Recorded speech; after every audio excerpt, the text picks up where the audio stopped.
Break के बाद स्वागत है आपका। बड़ी खबर है, दौसा गैंगरेप और मर्डर मामले में बड़ा अपडेट है। दोनों मुख्य आरोपियों की कोर्ट में पेशी होनी है। कालू मीणा और संजू मीणा की पेशी कोर्ट ने दोनों को पेशी हुई। कोर्ट ने दोनों को 15 दिन के लिए जेल भेज दिया है। कड़ी सुरक्षा के बीच अब इन दरिंदों को पुलिस सलाखों के पीछे ले गई, जेल ले गई। 23 अप्रैल को महिला के साथ इस वारदात को अंजाम दिया था। अगवा कर महिला के साथ गैंगरेप और फिर हत्या की वारदात को अंजाम दिया था। 24 अप्रैल को कालू और 26 अप्रैल को संजू की गिरफ्तारी हुई थी।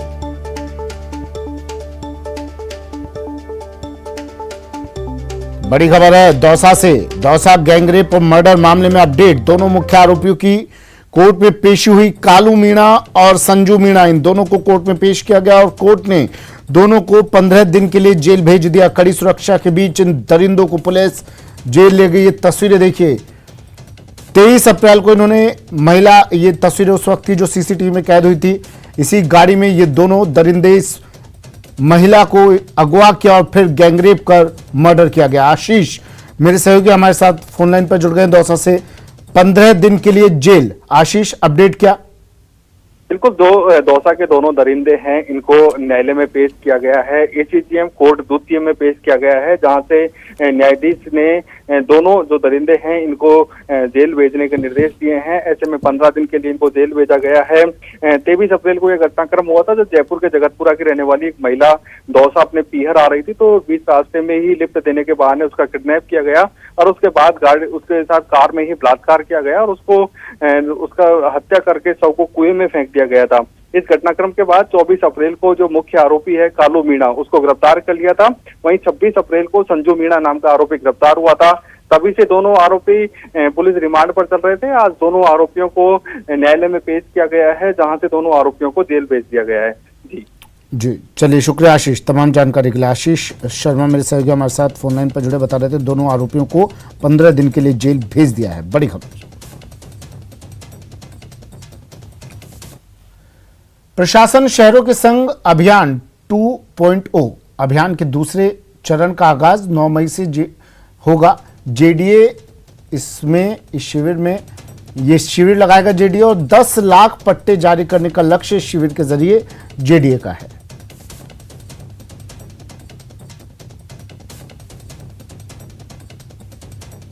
प्रशासन शहरों के संग अभियान, इसका दूसरा फेज, दूसरा चरण, इसका आगाज, अभियान के दूसरे चरण का आगाज 9 मई से 10 लाख पट्टी जारी करने का लक्ष्य। प्रशासन शहरों के संग अभियान का ये प्रथम कैंप है मालवीय नगर जोन के अंदर। इसके अंदर हमारी प्रायोरिटी यही है कि जो भी आवेदक जिसने पूर्व में भी हमारे यहाँ पे पत्रावली पट्टों के लिए या नाम ट्रांसफ़र के लिए या सब डिवीज़न हो, पुनर्गठन हो या भवन निर्माण स्वीकृति के लिए जो पत्रावलियाँ यहाँ पे चल रही हैं, उन पत्रावलियों को भी हम आज कैंप के अंदर रख रहे हैं। और इसके अंदर मौके पर ही हम प्रयास यही रहेगा कि मौके पे अधिक से अधिक पत्रावलियों का हम निस्तारण करें। हमारे यहाँ पे पूरी टीम हमारी जोन की यहाँ मौजूद है, जिसमें एटीपी मैडम है, पटवारी जी हमारे हैं, जेईएन साहब हैं। तो जहाँ पे मौका रिपोर्ट की जहाँ तक बात है, जेईएन के स्तर पे मौका देखने की बात है, तो उसको भी हम इंश्योर कराएंगे। बीजेपी प्रदेश अध्यक्ष डॉक्टर सतीश पूनिया ने मुख्यमंत्री अशोक गहलोत को लेकर बड़ा बयान दिया है। उन्होंने मुख्यमंत्री की तुलना भारत के मुगल साम्राज्य के आखिरी शहंशाह बहादुर शाह जफर से की। उन्होंने कहा कि मुख्यमंत्री प्रदेश की अराजकता और हिंसा का दोष भी प्रधानमंत्री को दे रहे हैं, जो सही नहीं है। यह अराजकता और हिंसा उनके नेतृत्व में हो रही है और प्रदेश ने इस तरह का शासन आज तक नहीं देखा। सतीश पूनिया ने यह भी कहा कि उन्हें लगता है कि गहलोत कांग्रेस के लिए भविष्य के बहादुर शाह जफर साबित होंगे। उनके नेतृत्व में हो रही है प्रदेश में, जो आज तक नहीं थी उस तरीके का शासन है। मैंने कहा ही है कि वो बहादुर शाह जफर साबित होंगे कांग्रेस के लिए। 55 वर्षों से लेकर आज तक जिस तुष्टीकरण की, वोट बैंक की राजनीति का नतीजा है कि देश को उन्होंने जातियों में बांट दिया, मजहब और संप्रदाय में बांट दिया। राजस्थान के निवासी की वो पहचान खत्म कर दी। उसकी कोई जिम्मेवार है तो कांग्रेस पार्टी है। गुर्जर आरक्षण संघर्ष समिति के अध्यक्ष स्वर्गीय कर्नल किरोड़ी सिंह बैंसला के बेटे विजय बैंसला ने कहा है कि कर्नल किरोड़ी सिंह बैंसला की सबसे बड़ी ताकत सच्चाई थी और वो पीएम नरेंद्र मोदी पर बहुत विश्वास करते थे। प्रधानमंत्री मोदी का जो विजन है वो कर्नल किरोड़ी को बहुत पसंद था। साथ ही बीजेपी की जो पॉलिसी है वो उन्हें शुरू से ही पसंद थी।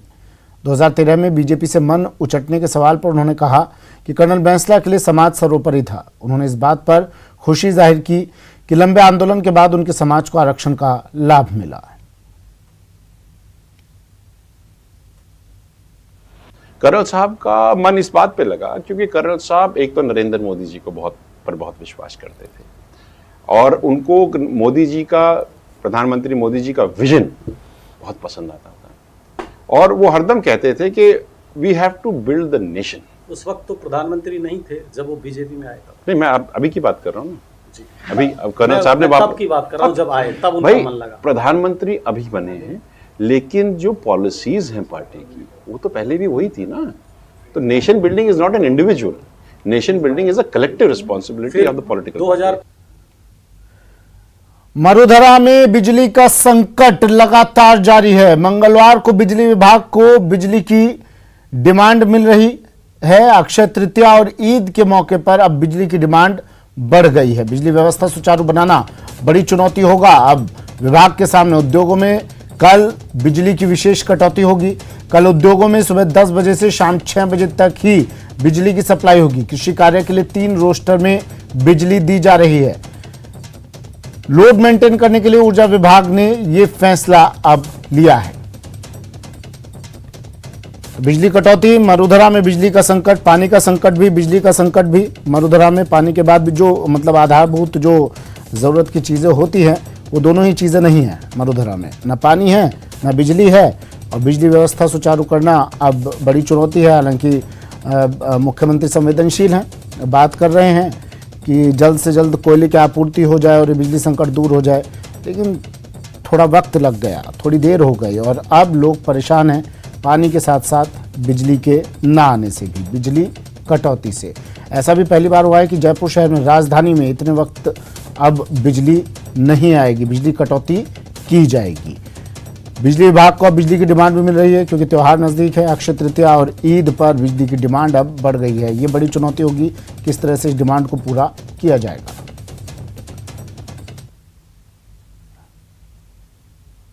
वहीं भीषण गर्मी के बीच सीएम गहलोत ने जनता से अपील की है कि वो बिजली और पानी का सीमित इस्तेमाल करें। मई जून महीने में पड़ने वाली भीषण गर्मी अप्रैल महीने से ही प्रारंभ हो गई।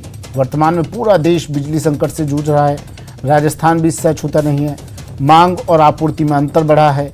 इंडियन एनर्जी एक्सचेंज से खरीद के लिए भी बिजली उपलब्ध नहीं है। पानी की पर्याप्त उपलब्धता के लिए भी राज्य सरकार अपना पूरा प्रयास कर रही है। मुख्यमंत्री ने आगे लिखा कि आप सभी से अपील है कि बिजली पानी का सीमित और विवेकपूर्ण इस्तेमाल करें। बिजली बचाएं, पानी बचाएं।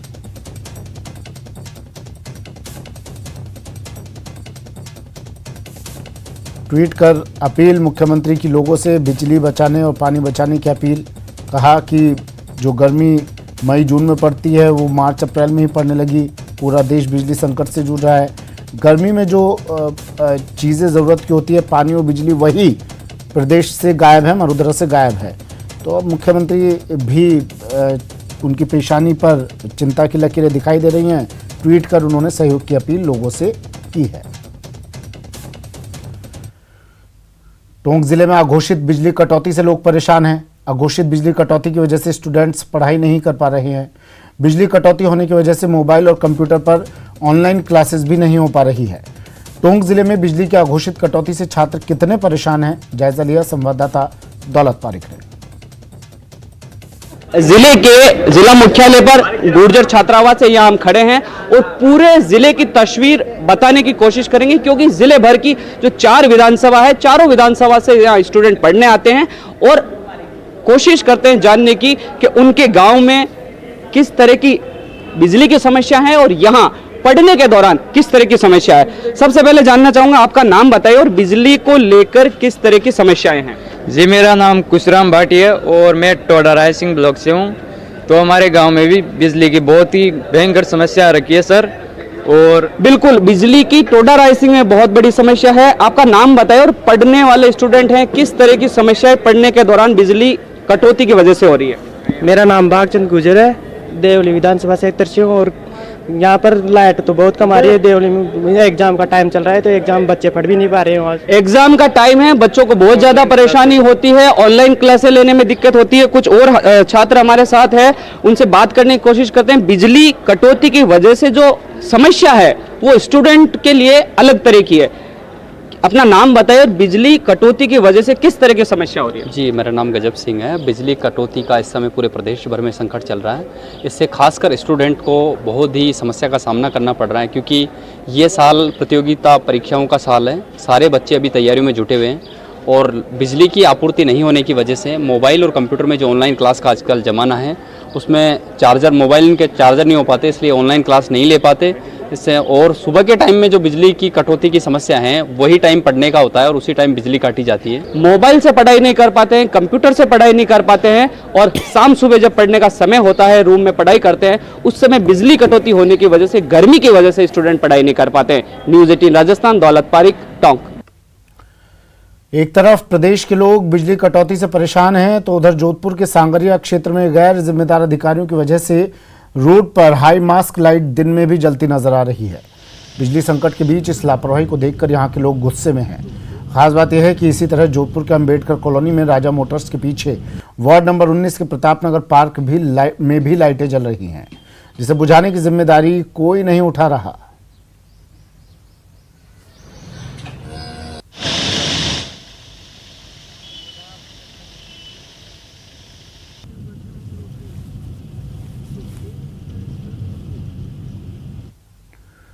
श्रीगंगानगर के सूरतगढ़ थर्मल पावर प्लांट की 250 मेगावाट की चौथी इकाई को भी सिंक्रोनाइज कर बिजली का उत्पादन शुरू कर दिया गया है। श्रीगंगानगर के सूरतगढ़ थर्मल पावर प्लांट की चौथी इकाई के शुरू हो जाने से बिजली का उत्पादन बढ़कर 1605 मेगावाट हो गया है।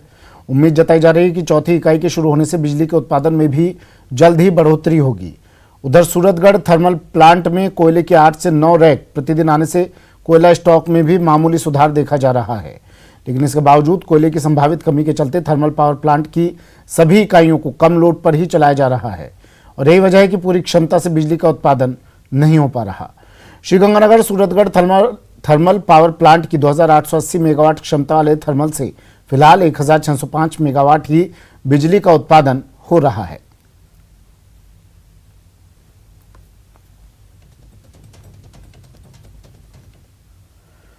मरुधरा में गर्मी का कहर लगातार जारी है। हीट वेव से आमजन बेहाल है। दिन में पारा 45 डिग्री के पार है। सड़कों पर सन्नाटा पसरा है। कोटा में स्कूलों के समय में अब इसे देखते हुए बदलाव किया गया है। कक्षा 1 से 8वीं तक के स्कूलों का समय बदला गया है। सुबह 7 बजे से 11:30 बजे तक अब स्कूलों का समय कर दिया गया है।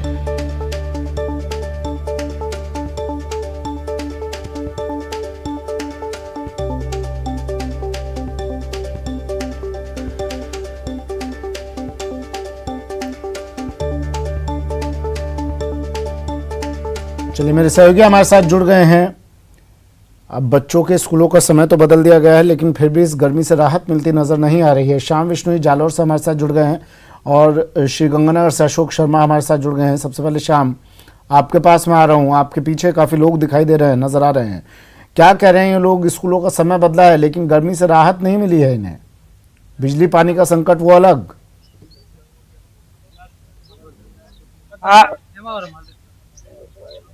निश्चित तौर से सुमित, मैं बता दूं कि गर्मी का कहर है वो जालौर में साफ तौर से देखा ही दे सकता है। ऐसे में मैं जालौर जिले के भारत पाक बॉर्डर एरिया के उस क्षेत्र में हूं जहां पर टेम्परेचर सबसे ज्यादा हाई रहता है। ऐसे में यहाँ के जनजीवन पर खासा प्रभाव पड़ रहा है। ऐसे में गर्मियों का समय, स्कूलों का समय भी बदला, धार्मिक अनुष्ठान है वो भी शुरू हो चुके हैं।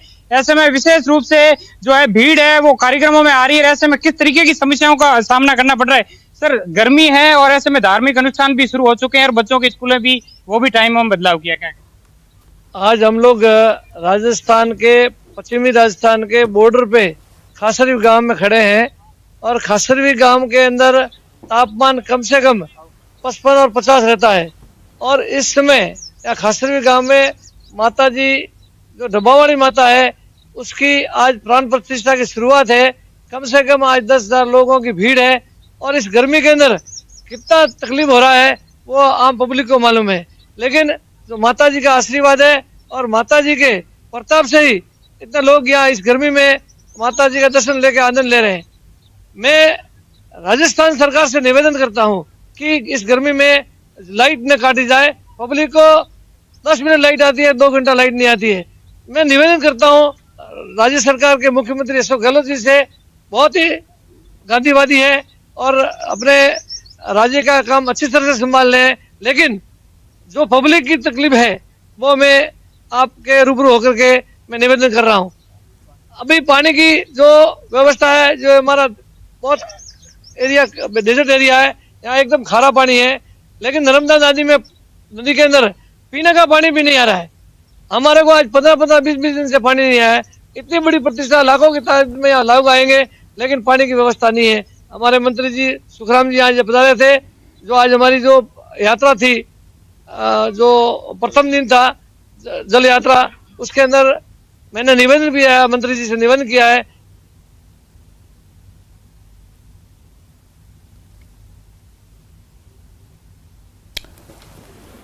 बिल्कुल, श्रीगंगानगर लिए चलते हैं। अशोक मेरे सहयोगी हमारे साथ जुड़े हैं श्रीगंगानगर से। अशोक, गर्मी के क्या हाल श्रीगंगानगर में? पारा लगातार सारे रिकॉर्ड तोड़ रहा है अब तो।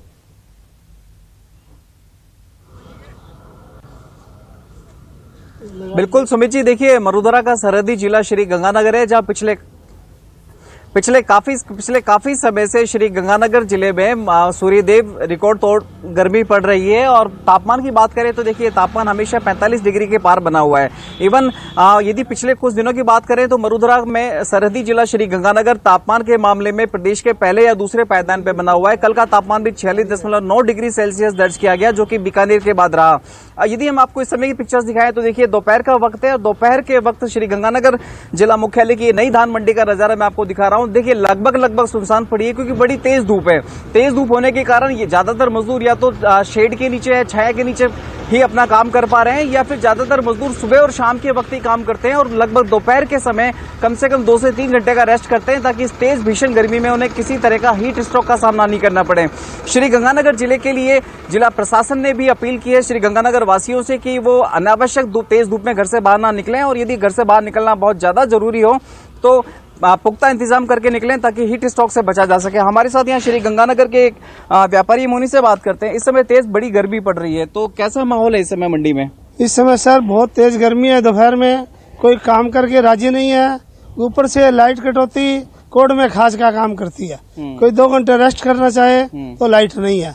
ग्रामीण क्षेत्रों में ज्यादा कटौती हो रही है, तो कितना प्रभाव पड़ रहा है उसका? इस भीषण बहुत ज्यादा प्रभाव है साहब।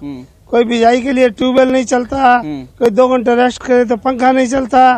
राम भरोसे ही काम है। बिल्कुल सुमित जी, देखिए भीषण गर्मी तो पड़ रही है, लेकिन जिस तरह से प्रदेश के अंदर कोयले की कमी की वजह से उपजा बिजली संकट की वजह से जो कटौती का दौर चालू हुआ है, उससे श्री गंगानगर सहित मरुधरा वासी अच्छे खासे परेशान होते हुए दिखाई दे रहे हैं। न केवल व्यापारी वर्ग बल्कि किसान तबका सबसे ज्यादा प्रभावित हो रहा है, क्योंकि इंदिरा गांधी नहर परियोजना क्षेत्र में जिस तरह से बिजाई का जो मौसम है, कॉटन की बिजाई होनी है, और बिजली नहीं आने की वजह से इस समय बिजाई खासी प्रभावित हो रही है। जी ठीक है, विक्रम जगरवाल भी जुड़ गए हमारे साथ बीकानेर से। विक्रम, तापमान क्या कहता है बीकानेर का? यहाँ तो हालत और ख़राब बताए जा रहे हैं। किस तरह से लोग, बच्चे, बड़े, बूढ़े, इस जो आग बरस रही है बचने की कोशिश इससे कर रहे हैं।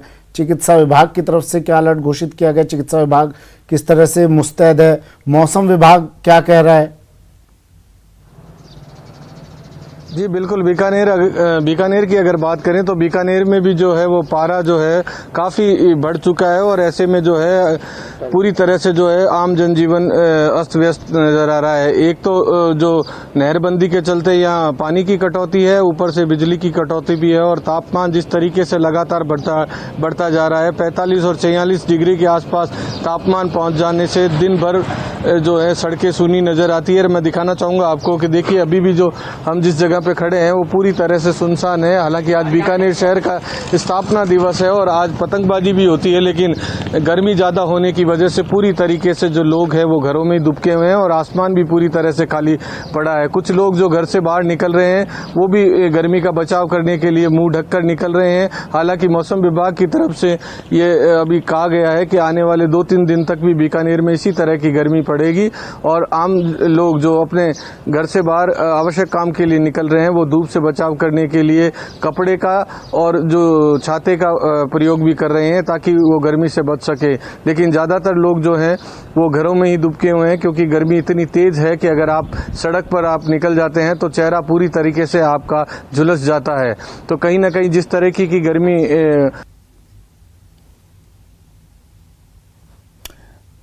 श्याम, मैं एक बार फिर से आपके पास आ रहा हूं। आपके पास कुछ लोग भी खड़े हैं, एक बार फिर से इनसे बात कीजिए।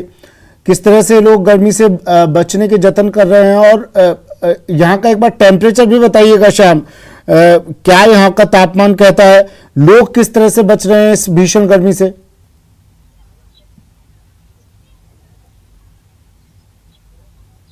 निश्चित तौर से सुमित, जालौर के टेम्परेचर की बात करें तो जालौर जिले में तकरीबन जो है 45 डिग्री टेम्परेचर आज का है और ऐसे में पूरी तरीके से जनजीवन पर खासा प्रभाव पड़ रहा है। ऐसे में कुछ लोगों से मैं बात करने का प्रयास करूंगा। आप चिकित्सा महकमे से है, किस तरीके से जो है गर्मी से बचाव को लेकर लोगों को दिशा निर्देश दे रहे हैं और गर्मी से किस तरीके के हालात है?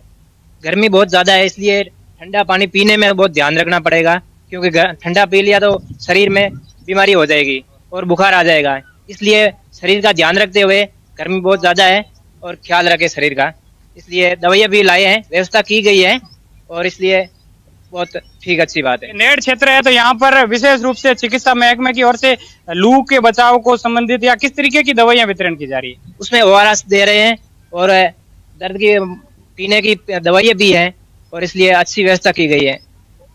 निश्चित रूप से सुमित, ये नेड़ क्षेत्र है, यहाँ पर चिकित्सा महकमे की जो टीमें भी है वो अलग अलग क्षेत्र में आई हुई है और वहां पर तमाम प्रकार की लू से बचाव की या फिर अन्य प्रकार की दवाइयां भी वितरण की जा सके, लेकिन लोगों से बचाव। लेकिन सुमित, सबसे बड़ी बात यह है कि जो यहाँ के लोग हैं वो तो टैंकरों की मदद से पानी की व्यवस्था तो कर लेते हैं, लेकिन यहाँ पर गर्मी के दिनों में सबसे बड़ी समस्या होती है मवेशियों के लिए। नेड़ क्षेत्र है, ये पाकिस्तान का वो एरिया है बॉर्डर क्षेत्र का जहाँ पर मवेशियों के लिए सबसे बड़ा संकट है। यहाँ पर पानी की एक बूंद के लिए मवेशी तरसते हैं। जी सुमित। जी बिल्कुल, शुक्रिया श्याम तमाम जानकारी के लिए और तस्वीरें दिखाने के लिए। विक्रम, आपका भी शुक्रिया। अशोक, शुक्रिया तमाम जानकारी के लिए। 45 डिग्री पार है पारा और गर्मी का वार ताबड़तोड़, लोग हल्कान है, परेशान हैं। फिलहाल इतना ही, दीजिए इजाजत, नमस्कार।